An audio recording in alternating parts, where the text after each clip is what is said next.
నమస్తే, నా పేరు Shivaji. Welcome to our channel. Karumuri Venkatareddy, కారు కూతలు కూసే కారుమూరి వెంకటరెడ్డి ఎవరైతే ఉన్నారో ఆయన్ని ఎట్టకేలకు తాడిపత్రి పోలీసులు అరెస్ట్ చేసినట్లు వార్తలు వస్తున్నాయి. ఇందుకు సంబంధించి అసలు ఎందుకు అరెస్ట్ చేశారు, ఎఫ్ఐఆర్ అవ్వలేదు, నోటీస్ ఇవ్వలేదు, నోటీస్ ఇవ్వకుండా ఆయన అరెస్ట్ చేశారు, అసలు అరెస్ట్ చేశారా కిడ్నాప్ చేశారా అని చెప్పి అల్లాడిపోతున్నారమ్మా వైఎస్ఆర్సీపీ క్యాడర్ కావచ్చు, వైఎస్ఆర్సీపీ నాయకులు కావచ్చు.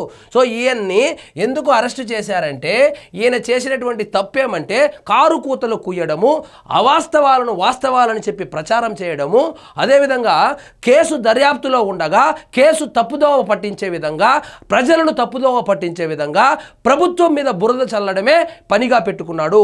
జనాలు మామూలుగా 100 మాటలు మాట్లాడితే 1-2 అబద్ధాలు చెప్పడం సహజము. కానీ మాట్లాడే 100 మాటల్లో 100 మాటలు అబద్ధాలు ఉంటే అతనే కారుమూరి వెంకటరెడ్డి.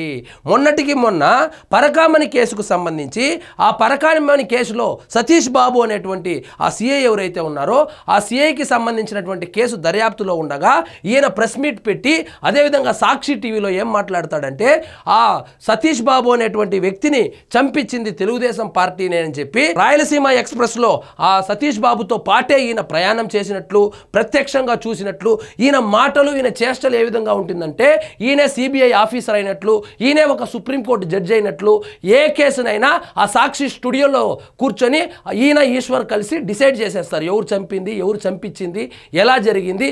వీళ్ళే స్కెచ్ చేసి ప్లాన్ వేసి పంపించినట్లుగా కళ్ళకు కట్టినట్లుగా చెప్పడంలో వీళ్ళు ఎక్స్పర్ట్లు అనమాట. సో పాములు పట్టేవాడు పాము కాటుకే గురైనట్లు కారు కూతలు కూసే ఈ కారుమూరి వెంకటరెడ్డి అసత్య ప్రచారాలు చేసి అరెస్ట్ అవ్వడం జరిగింది.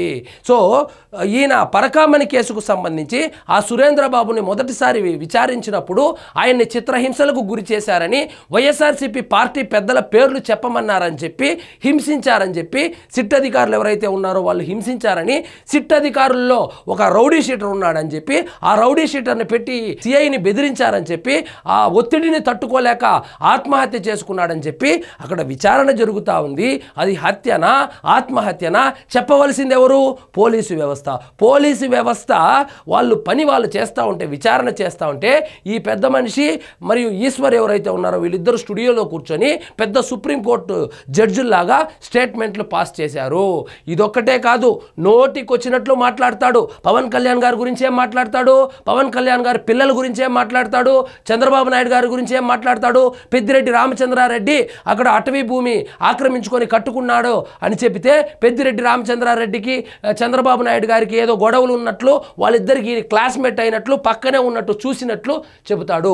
సో వైఎస్ఆర్సీపీ పార్టీకి సంబంధించి ఆ స్క్రిప్ట్ ఎవరైతే ఆ పార్టీ నుంచి వచ్చేటువంటి స్క్రిప్ట్ ఎవరైతే చదువుతున్నారో అందరూ ఒక్కొక్కరుగా లోపలికి వెళ్తున్నారు. మొన్న ఆ కర్నూలు బస్సుకు సంబంధించి విచారణలకు పిలిస్తే ఈయన కావచ్చు, అదేవిధంగా ఆ శ్యామల కావచ్చు ఏం చెప్పారు విచారణలో? మాకేం సంబంధం లేదు. వాళ్ళు అడిగిన ప్రశ్న ఏంది, మీరు ఆ బస్సులో ఏమైనా ప్రయాణించారా, మీరు అక్కడ ఆ ఇన్సిడెంట్ జరిగినప్పుడు మీరు అక్కడ ఉన్నారా, ఎలా తెలుసు మీకు ఆ వ్యక్తి బెల్ట్ షాప్లోనే మందు తాగాడని, ఆ వ్యక్తి కల్తీ మద్యమే సేవించాడని చెప్పి మీకు ఎలా తెలుసు అని అడిగితే తెల్ల ముఖం వేసుకొని వచ్చినటువంటి వీళ్ళు ఏం మారలే. ఒకసారి కేసులు పెట్టి విచారణకు పిలిచి విచారించి వార్నింగ్ ఇస్తే ఏం మారలేదు. మారకపోగా ఇంకా రెచ్చిపోయి ఆ సాక్షి స్టూడియోలో కూర్చొని మొత్తం ఇది పరకామని అంటే నారామని అని హెడ్డింగ్ పెట్టి నోటికి వచ్చినట్లు మాట్లాడారు. పూల తీరిపోయింది. ఈరోజు పోలీసులు అయితే అరెస్టు చేశారు. వీళ్ళు ఏమంటారు, దమ్ముంటే అరెస్టు చేసుకోండి అంటారు. అరెస్టు చేస్తే ఏమంటారు, we stand with Karumuri Venkata Reddy అని పోస్టులు పెట్టుకుంటారు. We stand with Borugadda Anil అన్నారు, we stand with Varra Ravindra Reddy అయిపోయింది, ఇప్పుడు we stand with Karumuri Venkata Reddy అంట. కాబట్టి ఎవరైతే ఇలాంటి వీడియోలు చేస్తారో లేకపోతే సోషల్ మీడియాలో యాక్టివ్గా ఉంటారో మీరు ఖచ్చితంగా ఏదైనా పోస్టులు పెట్టమని చెప్తే కూడా అందులో నిజానిజాలు ఏముంది, అందులో సత్యం ఎంత మాత్రం ఉందని చెప్పి కనుక్కొని పెడితే మీకే మంచిది. సో ఇప్పుడు ఆ స్క్రిప్ట్ పంపించిన వాళ్ళేమి ఈయనతో పాటు జైలుకు పోరు, ఆ స్క్రిప్ట్ పంపించిన వాళ్ళేమి విచారణకు పోరు. ఈయన మీద కేసు పెడితే ఈయనే తిరగాల తాడిపత్రికి హైదరాబాద్కి, తాడిపత్రికి హైదరాబాద్కి. కాబట్టి కారుమూరి వెంకటరెడ్డి ఇకనైనా కారు కూతలు మానుకో.